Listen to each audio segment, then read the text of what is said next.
کب تک اللہ کی نافرمانی کرتے رہو گے؟ کب تک اللہ کی نافرمانی سے اللہ غنی باز نہیں ہوگے؟ اللہ غنی، دنیا کو انتظار تھا آخری نبی کا، دنیا کو انتظار تھا. ثم جاءکم رسول، ایک نبی آنے والا ہے، آخر وہ وقت آ گیا، آنے سے پہلے انوارات کی بارشوں کا ظہور ہو گیا، برکات نے دنیا میں آ کے ڈیرے ڈال لیے، رحمتوں کا ظہور ہو گیا. کون ہے؟ آج وہ آ گیا جس کے لیے اللہ نے سارے جہان کو سجایا تھا. دادا عبد المطلب دروازے سے اندر آ گئے. اے عبد المطلب، فاطمہ دادی نبی کی کہہ رہی ہے یہ تو اس وقت گھر میں آنے کا وقت نہیں، کیسے آ کے بیٹھ گئے؟ اے عبداللہ کی ماں، تجھے کیا بتاؤں، آج مکے والوں نے تانے دے دے کے میرا بیٹھنا حرام کر دیا، میں اس لیے گھر میں آ کے بیٹھ گیا. کس چیز کا تانا دیا؟ آج مجھے تانا دے رہے ہیں. عرب کا رواج ہے، بیوہ عورتیں خوشبو نہیں لگاتی، لیکن جب تیرے گھر میں جاتے ہیں تیرے عبداللہ کی گھر والی تیری بہو ایسی خوشبو لگاتی ہے جس کی مثال پوری دنیا میں نہیں ملتی ہے.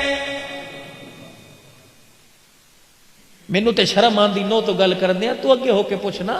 ساس کو کہا، وہ کہنے لگی عبداللہ تجھے تو آج کہا، یہ جھگڑا تو 1 مہینے سے چل رہا ہے، عورتیں آ رہی ہیں جا رہی ہیں، تیرا آج دماغ کھایا. کہہ رہا تو روزانہ ہی آ کے کھاتی ہیں، سر پکڑ کے بیٹھ جاتی ہوں، کیا کروں؟ کہا پوچھ اس سے. کہا پچھلے ہفتے پوچھا تھا، توبہ توبہ کر لیا. میں نہیں پوچھتی. کہا کیا ہوا؟ پچھلے ہفتے گئی تھی اس کے پاس کھڑی ہوئی، میں نے کہا آمنہ. جی امی. میں نے کہا کون ہے تجھے خوشبو دے کے جاتا ہے یا لے کے آتی ہے؟ کہ بس اس نے یوں آنکھ بھر کے دیکھا، اس کے ماتھے سے نور کی لاٹ نکلی، میرے چہرے پہ پڑی، میں برداشت نہ کر سکی، زمین پہ گر کے بے ہوش ہو گئی. میں نہیں پوچھی تھی. تو جناب عبد المطلب آگے بڑھے، سیدہ آمنہ کو سامنے کھڑا کر کے کہا تیری ماں صحیح کہہ رہی ہے. کہنے لگی حق. پھر آمنہ تو بتا یہ خوشبو کہاں سے آئی؟ سیدہ آمنہ کہنے لگی ابا جان تجھے کیا پتا یہ خوشبو کہاں سے آئی؟ جب تیرے پاس جواب کوئی نہیں تو میرے پاس بھی جواب کوئی نہیں. اتنے میں حضرت کی دادی جان آگے بڑھی، یوں دیوار سے مٹی کھرچنے لگ گئی، ہتھیلی پہ رکھ کے لائی. کہنے لگی تو کپڑوں سے خوشبو کی بات کرتا ہے، چنی دوپٹے سے خوشبو کی بات کرتا ہے. کل رات آمنہ نے یہاں سے گزرتے ہوئے یوں کر کے ہاتھ لگایا تھا، 24 گھنٹے گزر گئے، ہاتھ لگنے سے دیوار کی مٹی سے بھی خوشبو آ رہی ہے. سیدہ آمنہ چرپائی کے سر پکڑ کے بیٹھ گئی، دادا بھی ساتھ بیٹھ گیا. آمنہ سمجھ نہیں آ رہی کیا بات ہے، میری بے قراری بڑھتی جا رہی ہے، بتا. سیدہ آمنہ دادے دادی کو، نبی کے دادے دادی کو مخاطب کر کے کہنے لگی اگلی بات کو مجھے جھلی نہ کہنا، اگلی بات کو مجھے دیوانی نہ کہنا، اگلی بات کو مجھے بے وقوف نہ کہنا. تو کپڑوں سے خوشبو کی بات کرتی ہے، تو دیوار کی مٹی سے خوشبو کی بات کرتی ہے. تمہیں کیا بتاؤں، جب کبھی میرے منہ میں تھوک آتا ہے اس تھوک کو زمین پہ تھوکتی ہوں، تمہیں کیا پتا میرے تھوک سے بھی خوشبو آتی ہے. دادے کی آنکھوں سے آنسو نکلنے لگ گئے کہ معاملہ کچھ اور ہی ہے. کہنے لگی اور بتا.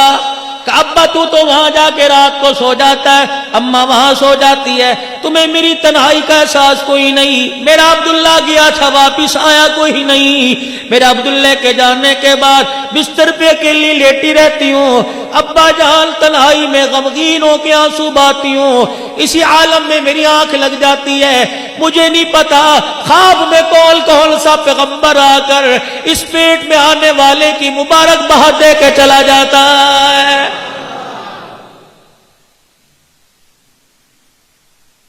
ابا جان میں جب کروٹ بدلتی ہوں اپنے سرانے روزانہ کسی نہ کسی عورت کو کھڑی دیکھتی ہوں، مجھے نہیں پتا وہ عورت کون ہے. میں آنکھ کھول کے دیکھتی ہوں وہ عورت میرے پر پنکھا جھل رہی ہوتی ہے. صبح صبح کا وقت ہے، تو مکے کی سرداری کے لیے چلا جاتا ہے۔ میری اماں جان آمنہ کہتی ہے، میری فاطمہ دادی جان کہتی ہے، نبی کی دادی کہتی ہے، ایتی ہے او ڈول پہ ہے، جا پانی دا پر کے لیا کہ میں پانی کا برتن لے کر مکے کے صحراؤں میں نکل جاتی ہوں، پہاڑوں کے دامن میں نکل جاتی ہوں، کنویں کے پاس جاتی ہوں، پانی گہرائی میں ہوتا ہے، جھکا میرے سے نہیں جاتا، میں نیچے یوں کر کے دیکھتی ہوں، میں نبی کی ماں کی نگاہ پانی کی گہرائی میں پڑتی ہے، پانی ٹھاٹھے مارتا کناروں تک آ جاتا ہے، پانی کی موجوں سے آواز آتی ہے، آخری نبی کی ماں تجھے سلام ہو۔